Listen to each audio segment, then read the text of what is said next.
Ayan na po mga matatapang. Ito yung mga kasama kanina, ito yung mga kanina, mga palaban. Ako napasubo na, ako na bigla yung naging guide.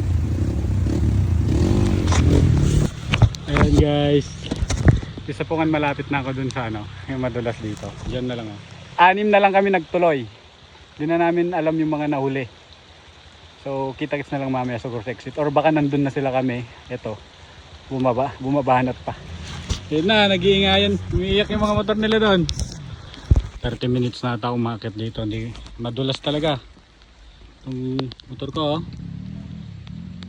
Tapos ano pa, pumapalya pa kasi madulas. Konting hila lang sana kaya na doon, kaso wala, nahuli yung mga kasama ko. Hinihintay ko ngayon, susubukan pa natin. Hinihintay kong lumakas yung ulan. Ito yung pag-asa ko, ulan. Pag umulan niya matatanggal yung dulas.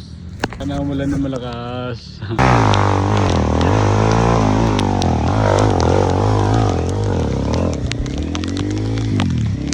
Ito ang kaganapan dito. Wait lang, magbibideo lang para naman may documentation kami. Ganito ng time check is alas 5. Gagabi na. Guys, malakas.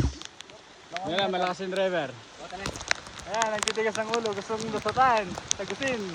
Tatagos kami niyan. Dapat natutulog lang ako sa bahay. Oo. Sinasabi niya dapat nagbebenta rin ako eh. Kapi-kapi na lang sana. Kapi-kapi na lang sana. Pero enjoy. Ayan. Kaya ta, basta tulong-tulong. Walang magaling sa maputik at madulas. Tamo-tamo, para may atalin eh.